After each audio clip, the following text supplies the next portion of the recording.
What's up, guys? In this video we're gonna meet one of the more exciting lines you're gonna meet in a repertoire on the Italian, and it is the Evans Gambit for b4. White is willing to give up a whole pawn in order to speed up his development, and black should take it. I'm not even gonna talk about bishop b6 here. It's playable if you really hate accepting gambits, but after a4 white has chances to be better. No reason not to take that pawn. Take it. White now, in order to find compensation for the pawn, will go c3, followed up with a very quick d4. He's winning something like, I can't count, 1.5 tempi for his pawn, and he's freeing some squares for his pieces, especially the queen can now go to b3 very quickly, targeting the f7 pawn. So it's one of the more sensible gambits out there. I believe white has more or less full compensation, but it's nothing that should scare us unduly. We have to know our way around though, and the good news is we can follow in the footsteps of a lot of giants, because this line has been played on and off at the highest level. So a lot of strong players have shown the way. The current favorite seems to be the move bishop to a5, which I also endorse. In the past, I've played and recommended the move bishop e7. I still think there's nothing particularly wrong with it, but it feels like bishop a5 is a little cleaner.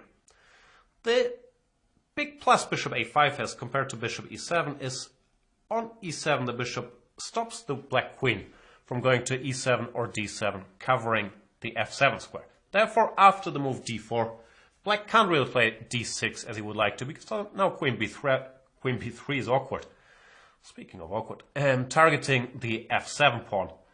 And to avoid that, the best black has in this position is the slightly clumsy looking knight to a5, controlling the b3 square, targeting this guy.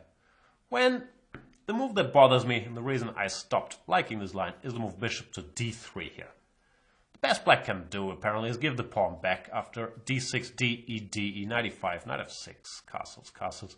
I would guess the position is roughly equal, but white has some long-term potential on the king side, and it feels like he's getting away a little too easily with his reckless pawn sacrifice for b4.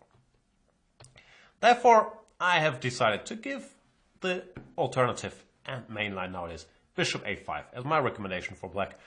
The advantage this move has is it keeps the e7 and f6 squares available for the queen, and of course the bishop does not get hit by a timely d4. Bishop d6, by the way, is also a legal move, but it's too clumsy for my taste as well. So after bishop a5, before we proceed further, very briefly, the main line that we will cover in some detail here is d4, d6, queen b3, queen to d7, and now either castles or d takes e5, which will be met by bishop to b6. I'm telling you this because I will refer to a lot of transpositions to the main line in the next couple minutes. Therefore, keep that in mind. That is where we want to go. Now, if white starts with a non-d4 move like castles, we can just try to transpose to that very main line by playing d6, let's say d4 here, and bishop to b6. Queen to b3, queen to d7. We are in our territory again. White normally won't start by castles because it gives black extra options. One of them is knight to f6, d4, black castles, which looks perfectly fine for black. Another is d6, d4, and bishop g4, which also looks fine for black, but can lead to some slightly sharper play. So if you're happy just transposing to our main line without bothering with this, by all means do so. The problem with this bishop g4 line is that you have to be a bit cautious against tricks, that there are no tricks against these pieces on the queen side, which will be a recurring theme. We have to be very careful not to lose one of these pieces to some combination of queen a4, d5, or bishop b5, d5. Therefore, keep your eyes open for those themes. Here, for example, after queen a4, looks like d5 is a nasty threat, but black is in time to go bishop takes f3, g takes f3, e takes d4. I understand these moves are a little counterintuitive, but we do what we have to do in order to keep our material here. a6 is the key. When d5 can be met by b5, this is a mechanism we'll meet again later. Bishop b5, ab, queen b5, And while white would now be a pawn up, he's not going to enjoy that pawn all that much, because after f5, black will tear open his king's position very, very quickly. And the c6 pawn, if black wants it back, he can pick it up pretty much at any moment. So instead, what white should try in this position is a slightly more subtle way to gain material, starting with bishop to d5. Once again, threatening to take and take. Black goes knight e7, parrying that threat, takes, d5. Looks like black once again defends by playing b5, but white can insist by playing queen to a3 that he would really like to win one of these pieces. Now black is going to have to give in and say, okay, I'll give you one of my pieces, but I'll either checkmate you or gain a lot of material back in exchange, if you don't mind. Knight d4, queen takes a5, and queen to f6. With a lot of threats. Queen f3, knight e2, checkmate, knight e2, just picking up this rook on a1, knight takes f3. There are too many prompts for white. Let's say he goes rook d1, then knight takes f3. It's already very, very strong. King g2, knight h4, king f1, queen f3. The black initiative just keeps rolling. None of this is all that relevant theoretically, as I mentioned. Not a lot of white players will go here because it has zero upside for white and you're allowing all this nonsense. But I thought I should include it just in case someone stumbles here. Knight d4, queen a5, queen f6. The best move that white has in this position is the very clumsy move queen to a3, trying to keep an eye on this f3 pawn. When black should politely ask if the queen really wants to stay connected to this pawn b4. If the queen were to go here, knight takes f3, king g2, knight h4, king h3, queen takes a1, king takes h4. Short castles leaves to a position where the material, I guess, is roughly balanced, but this king on h4 doesn't look ideal, so f5 will come, and most likely black will checkmate the white king or extract some more material gains. So all of this stuff is a bit computerish. White is worse here. If you check your engine of choice, we'll say whatever. Best move is queen a4 check, king f8, and something like minus 150 because knight e2 followed by queen a1 will be very hard to stop. Knight d2, knight e2. And these positions after either rook a7 or rook e8. Only black can be better. But I'll leave it at that and tell you that in practice, no enthusiast of the Evans Gambit will start by castles. They will all play d4, and after d6, they will play queen to b3. If white were to castle here, of course, you transpose to the line we just saw. So queen b3 is the correct way to go, immediately targeting this soft spot in the black position, the f7 pawn, and also introducing ideas that we always have to be careful about, like d5 followed by queen b5 check. For example, if black were to play queen e7 here, which looks like a logical move, then d5 could already be asking some questions. Now, there is a trick in knight d4 which makes this sort of playable, but to illustrate my point, if we go somewhere with the knight, queen b5, c6, queen takes a5, just picks up a piece. Therefore, it is better for black to put the queen on d7. Looks slightly clumsier, but it's very important not to allow any checks on a4 or b5. And of course, it's also important to counter the pawn. This is the major crossroads that white is at. In this position, he can either castle or he can take on e5. Those are his two main options. The good news is we will meet both of them with bishop to b6. So there's not a lot of memorizing to be done here. Let's start with the move d takes e5. Now, recapturing on e5 looks dangerous and is dangerous because after bishop a3, white gets the construction he wants. This bishop controls this diagonal. These guys target f7, castles followed by rook d1, knight g5, and so on is looming. So that's more like 19th century business. This century, people are willing to give back the pawn, grab the two bishops, do things like that in order to organize enough counterplay. Apologies for the phone ringing, if you can hear it. I have no idea who forgot to switch it off. It was me. And so bishop to b6 is the way to go, threatening knight a5 and taking this bishop, giving white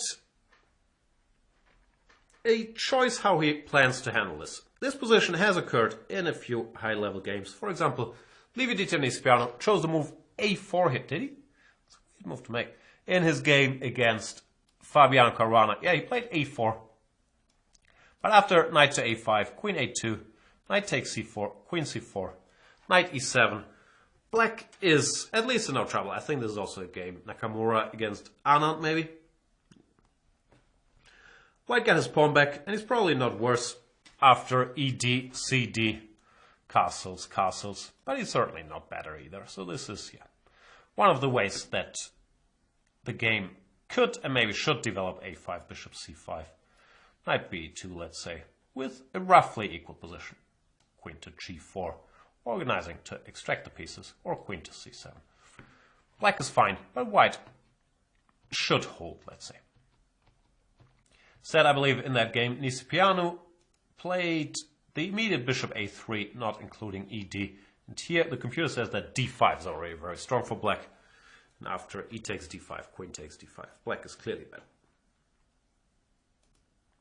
So a4 is one move, but it feels kind of clear that after knight a5, knight c4, black can't have any trouble. Knight bd2 looks a little more challenging, even though it's much riskier as well. Knight bd2. Now knight a5 is not that great anymore. It's certainly playable, but white is ready to recapture on c4 with the knight, so it's not as tempting. And instead, we should be greedy this time around and take the pawn with d takes e5. I understand that I earlier said this setup is very dangerous if white gets both bishop a3 and his play on this diagonal. But what has changed here is that black is ready to go knight a5. Literally, next move. So after bishop a3, which looks logical, knight to a5 will hit this bishop. And no matter what white does here, he's in trouble. Let's say queen to b4, c5, stopping the checkmate, queen b2, and queen to e7, just preparing to develop. And white will be hard-pressed to show enough compensation for his pawn. The queen doesn't go to b4, but to b2 directly. Then we take this bishop, and with one of the menacing bishops gone, this looks a lot less scary already. Black is pawn up. He can get his pieces out without any trouble. A lot of arrows, but you get the idea. Black is much better. So that's not what white wants. The one move that has been tried here that is a little more dangerous is the move bishop to b5. Pinning this knight, stopping knight to a5. And now black should be greedy. Hang on to his e5 pawn, because knight takes e5 is also a threat. And play f6. This is a game, I believe, Rufeng Li against Fabiano Caruana, where Li got a good position fairly quickly after knight to c4. But I think he's not going to repeat that line, because after knight c4, Caruana played knight g7, which wasn't that good because his king got stuck in the center. But instead, he could have played queen to f7, planning bishop e6, then knight g7 and short castles. And nothing really works here for white. Feel free to check it out yourself. There are no real tricks that work for white. This position is better for black. So what other tries are there? If instead of knight c4, white goes bishop a3, once again, now that this bishop has abandoned this diagonal, the going isn't as tough anymore. We can go a6, ask this bishop where it wants to go. If it retreats to c4, once again, knight a5 is coming. And if it goes to a4, then we go knight g7. And our plan is to go queen e6 next, now that this bishop can no longer hit the c4 square. And once again, not enough compensation for the pawn. So all these lines look a little scary at first sight, and black has to tread with care here. But the good news is, if he does, he's a big favorite to emerge with a better position.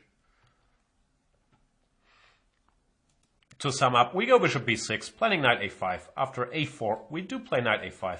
Well, after knight b2, greed is recommended. D takes e5, and black is fine.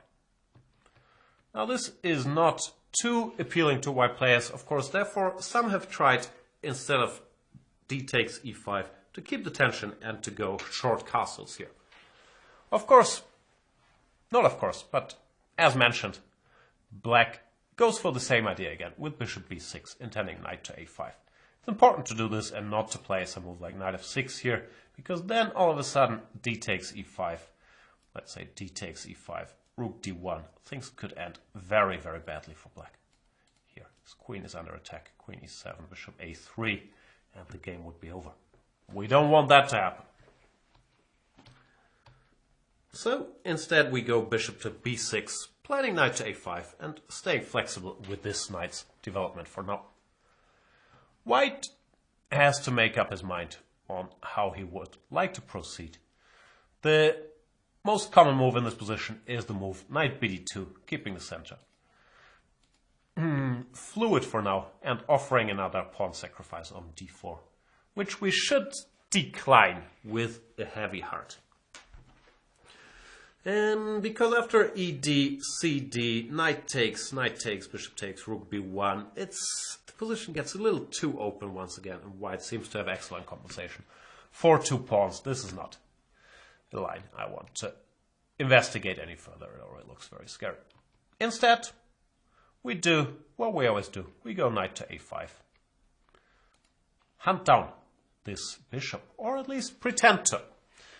Because knight a5 not only goes after this bishop, it also plans to break up this battery that is led towards f7 in order for this knight to be able to develop to e7.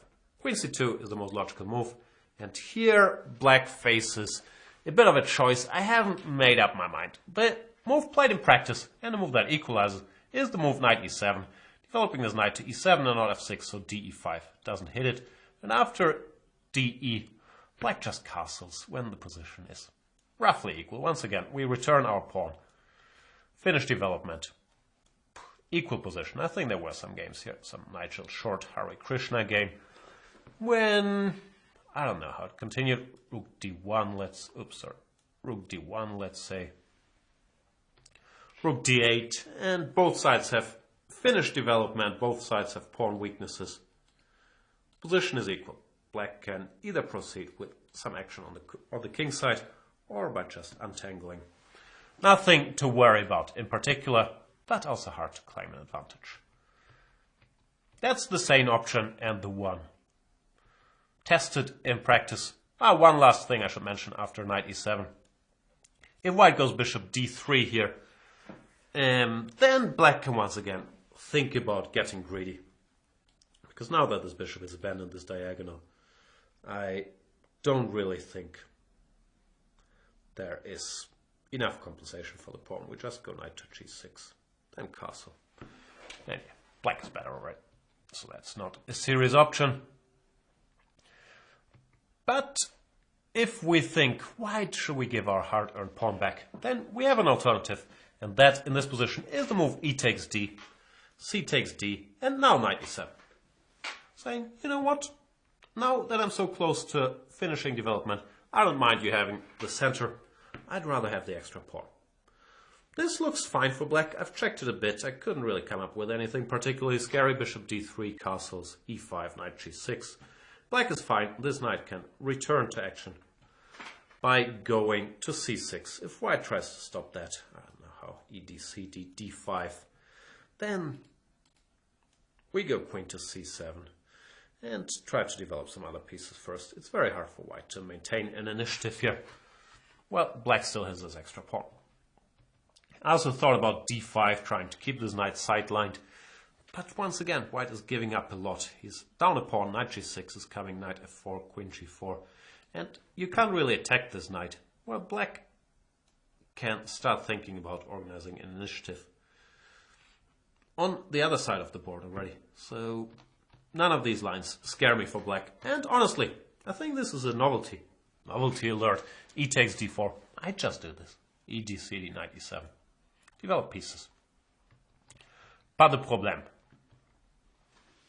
So those are the main lines. I think it's not too much to know. Go d6, queen d7, bishop b6. Then go knight a5 and then decide how greedy you want to be. And one tactical motive that is always important, and maybe you were thinking about this already, is how do you react to sneaky white attempts to win material on this diagonal with bishop to b5. d5 is a serious threat now. But black has a little counter tactic that is very important to know or to spot. But I'd rather know it. Play a6, bishop will go to a4. And once again, it looks like it's hard to stop d5.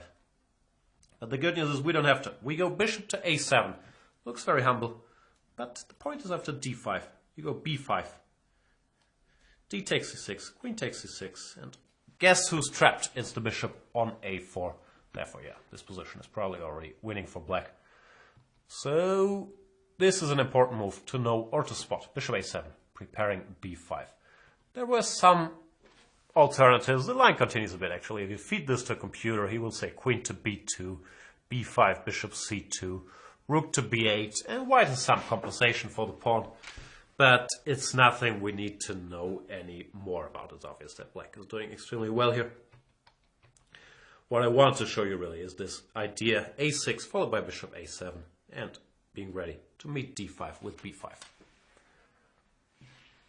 I believe that is all I had to say about the Evans Gambit. There are some things to know, but not that many. The absolute main line is d4, d6, queen to b3. Here we have to go queen d7, not queen e7, which I think you can figure out by keeping in mind these tactics on this diagonal, trying to win material. And against pretty much everything, we go bishop b6, followed by either knight a5 or d takes e5. That is pretty much the only decision that can sometimes be looming. For example, here after d e5, bishop b6, knight bd2. It was better to go d takes e5, when white generates a bit of an initiative, but not all that much. All the other lines I feel are fairly self-explanatory, and it's even black that has the choices, like in this line after bishop b6, knight bd2. How greedy do you want to get? Knight a5, queen c2. You want to take on d4, then go knight e7. Do you want to return the pawn with knight e7? For the super greedy among you, I'm not endorsing, I'm not recommending this. Just, even f6, not a ridiculous move. However, after a4, I think white is full compensation here. So that's it with the Evans Gambit. Not a scary opening, but you have to know what you're doing. I hope this line will help you face it with confidence and practice. It seems like most of the world's best players are doing this with black and on the highest level. The Evans Gambit is not gonna stick around for much because white doesn't have any chances of an opening advantage. Thanks for watching this video. See you guys soon.